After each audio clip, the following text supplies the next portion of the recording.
بسم الله الرحمن الرحيم. يا أيها المزمل قم الليل إلا قليلا نصفه أو انقص منه قليلا أو زد عليه ورتل القرآن ترتيلا إنا سنلقي عليك قولا ثقيلا إن ناشئة الليل هي أشد وطئا وأقوم قيلا إن لك في النهار سبحا طويلا واذكر اسم ربك وتبتل إليه تبتيلا رب المشرق والمغرب لا إله إلا هو فاتخذه وكيلا واصبر على ما يقولون واهجرهم هجرا جميلا وذرني والمكذبين أولي النعمة ومهلهم قليلا إن لدينا أنكالا وجحيما وطعاما ذا غصة وعذابا أليما يوم ترجف الأرض والجبال وكانت الجبال كثيبا مهيلا إنا أرسلنا إليكم رسولا شاهدا عليكم كما أرسلنا إلى فرعون رسولا فعصى فرعون الرسول فأخذناه أخذا وبيلا فكيف تتقون إن كفرتم يوما يجعل الولدان شيبا السماء منفطر به كان وعده مفعولا إن هذه تذكرة فمن شاء اتخذ إلى ربه سبيلا إن ربك يعلم أنك تقوم أدنى من ثلثي الليل ونصفه وثلثه وطائفة من الذين معك والله يقدر الليل والنهار علم أن لن تحصوه فتاب عليكم فاقرؤوا ما تيسر من القرآن علم أن سيكون منكم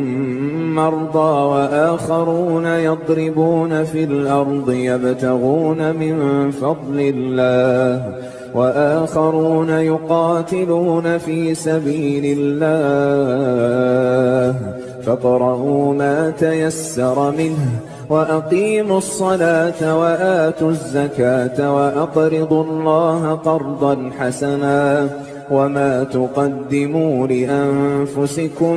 من خير تجدوه عند الله هو خيرا وأعظم أجرا واستغفروا الله إن الله غفور رحيم.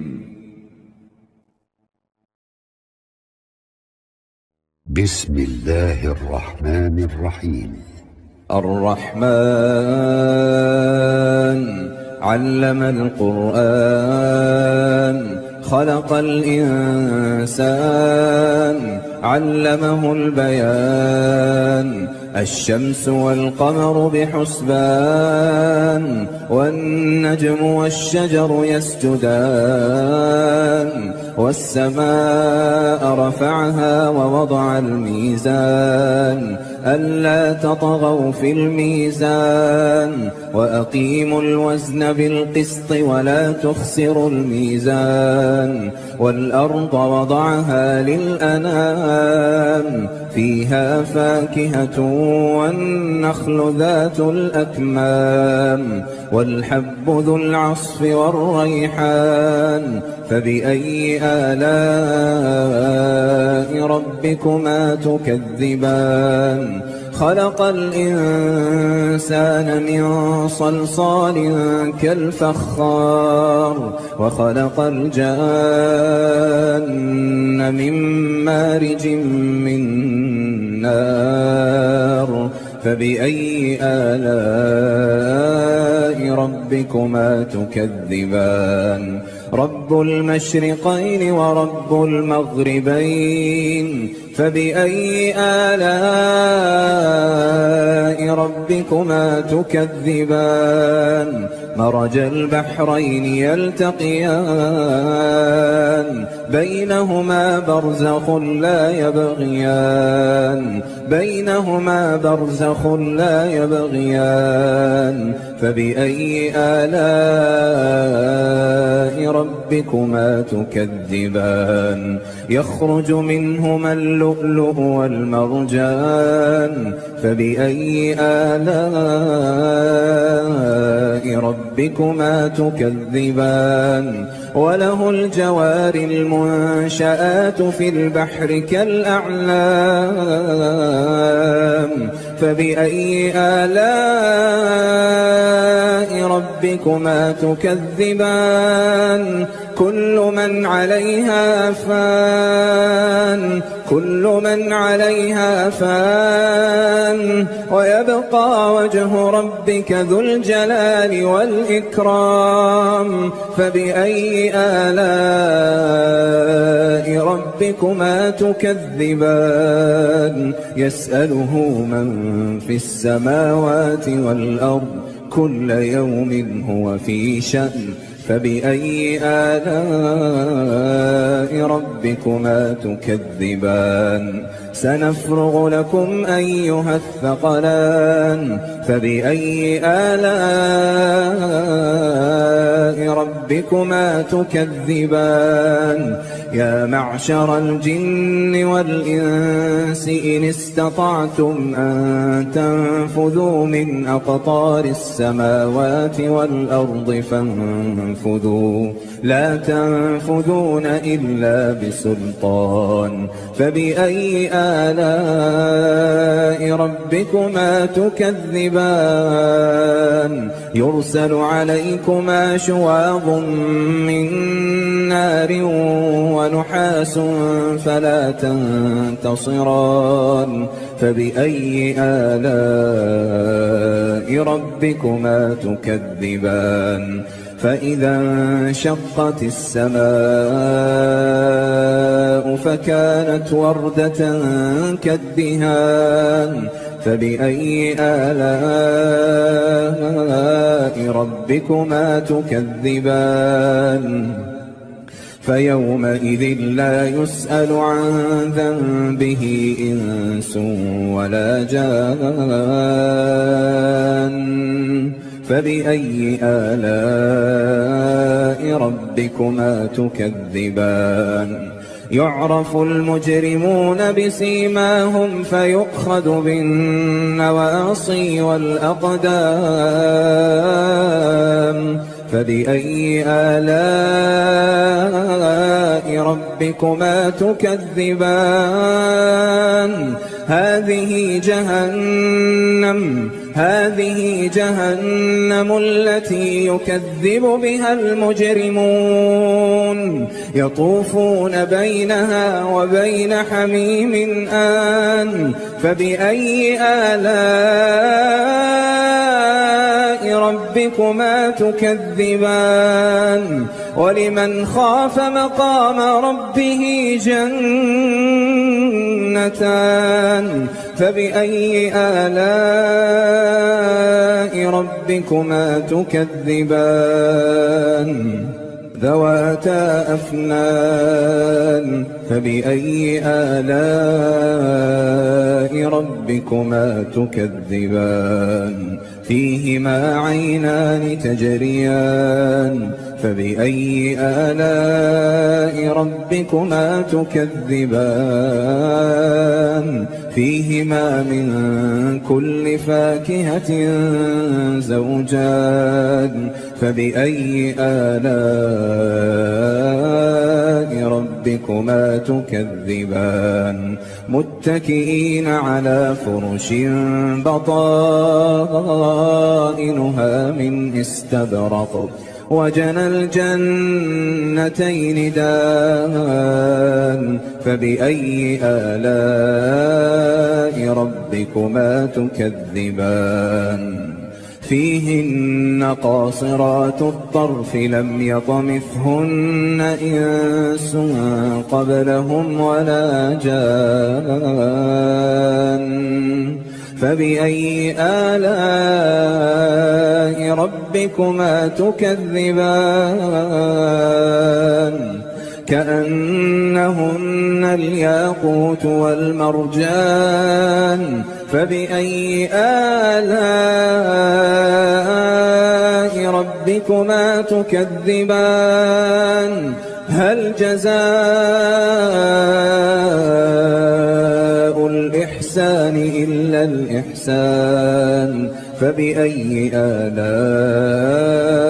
ربكما تكذبان ومن دونهما جنتان فبأي آلاء ربكما تكذبان مدهامتان فبأي آلاء ربكما تكذبان فيهما عينان نضاختان فبأي آلاء ربكما تكذبان فيهما فاكهة ونخل ورمان فبأي آلاء ربكما تكذبان فيهن خيرات حسان فبأي آلاء ربكما تكذبان حور مقصورات في الخيام فبأي آلاء ربكما تكذبان لم يطمثهن إنس قبلهم ولا جان فبأي آلاء ربكما تكذبان متكئين على رفرف خضر وعبقري حسان فبأي آلاء ربكما تكذبان تبارك اسم ربك ذي الجلال والإكرام.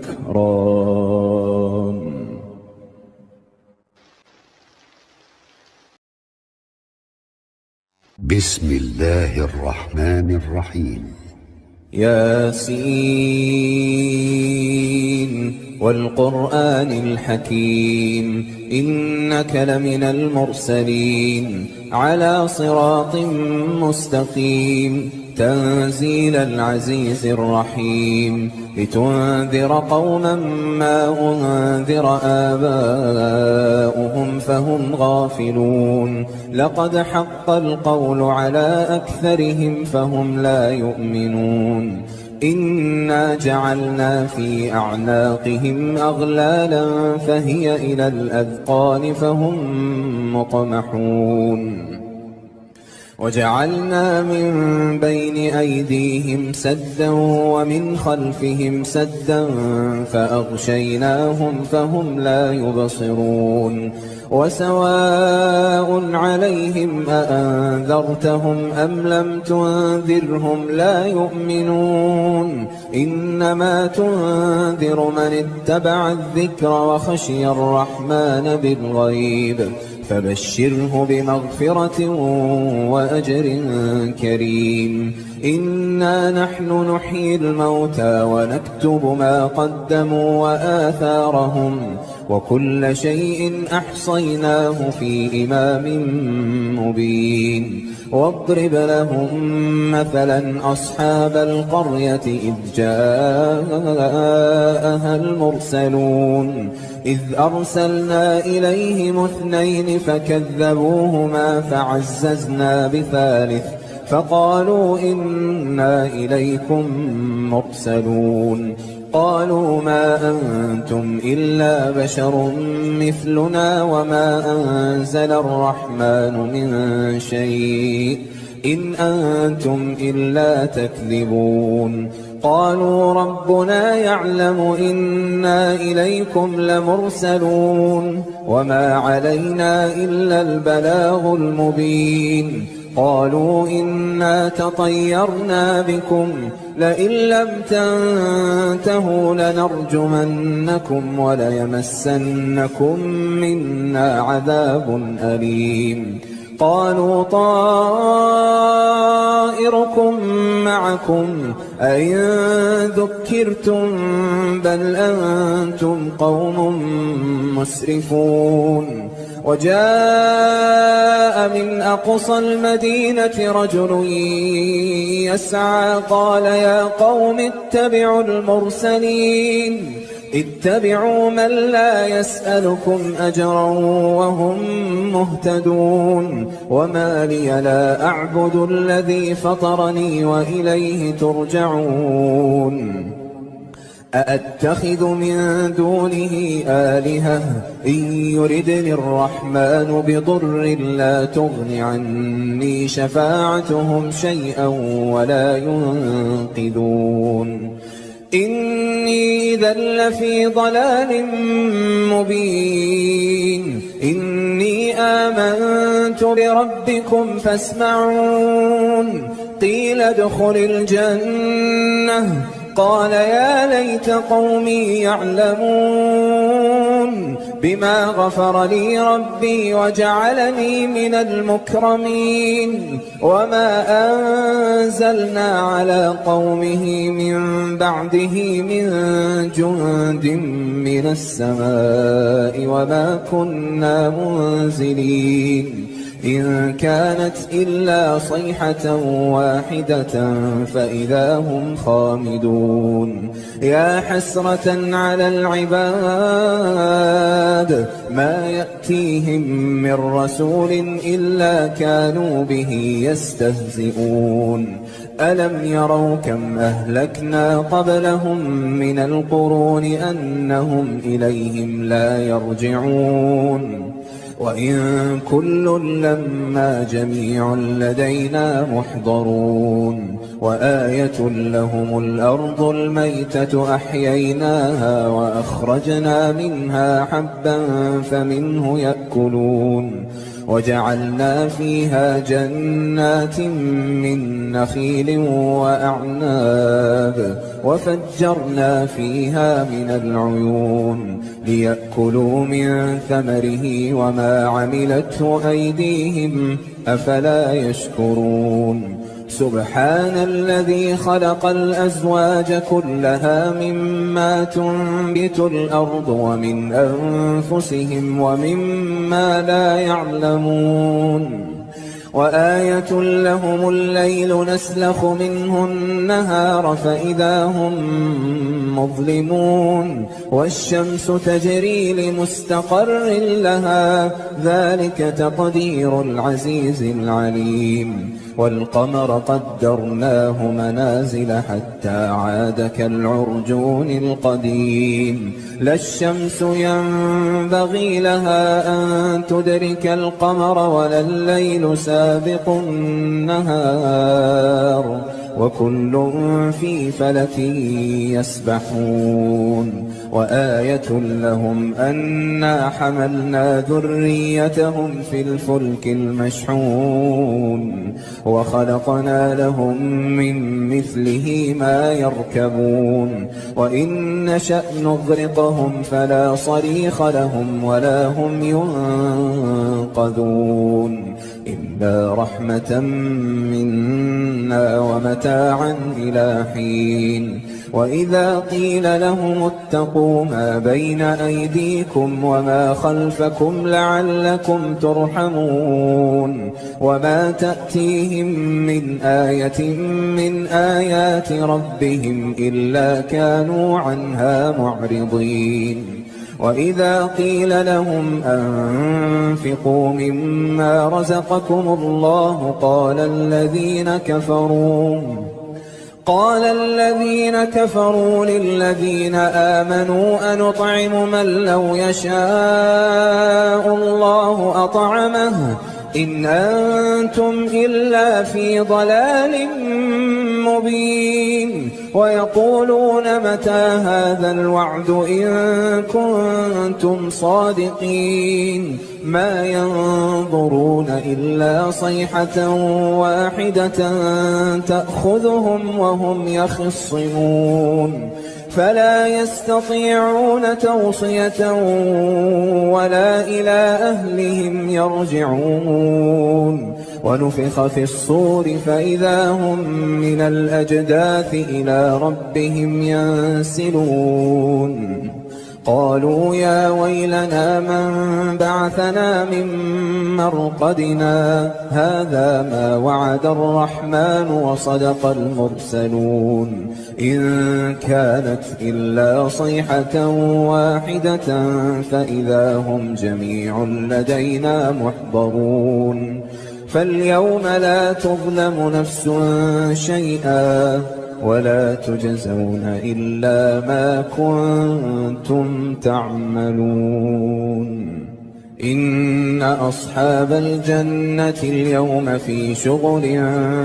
فاكهون هم وأزواجهم في ظلال على الأرائك متكئون لهم فيها فاكهة ولهم ما يدعون سلام قولا من رب رحيم وامتازوا اليوم أيها المجرمون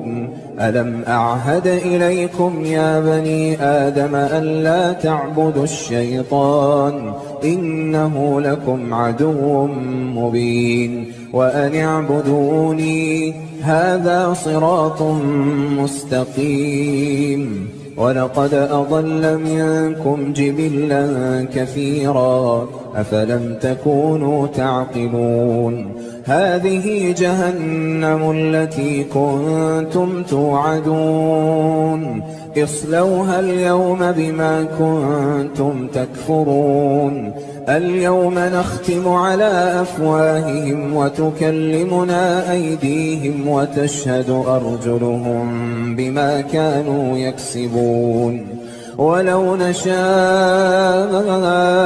لطمسنا على أعينهم فاستبقوا الصراط فأنى يبصرون ولو نشاء لمسخناهم على مكانتهم فما استطاعوا مضيا ولا يرجعون ومن نعمره ننكسه في الخلق أفلا يعقلون وما علمناه الشعر وما ينبغي له إن هو إلا ذكر وقرآن مبين لينذر من كان حيا ويحق القول على الكافرين أولم يروا أنا خلقنا لهم مما عملت أيدينا أنعاما فهم لها مالكون وذللناها لهم فمنها ركوبهم ومنها يأكلون ولهم فيها منافع ومشارب أفلا يشكرون واتخذوا من دون الله آلهة لعلهم ينصرون لا يستطيعون نصرهم وهم لهم جند محضرون فلا يحزنك قولهم إنا نعلم ما يسرون وما يعلنون أولم ير الإنسان أنا خلقناه من نطفة فإذا هو خصيم مبين وضرب لنا مثلا ونسي خلقه قال من يحيي العظام وهي رميم قل يحييها الذي أنشأها أول مرة وهو بكل خلق عليم الذي جعل لكم من الشجر الأخضر نارا فإذا أنتم منه توقدون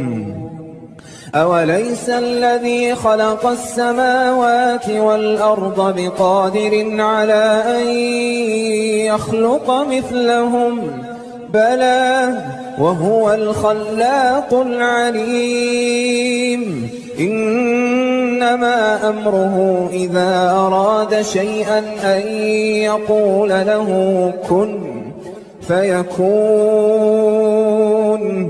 فسبحان الذي بيده ملكوت كل شيء وإليه ترجعون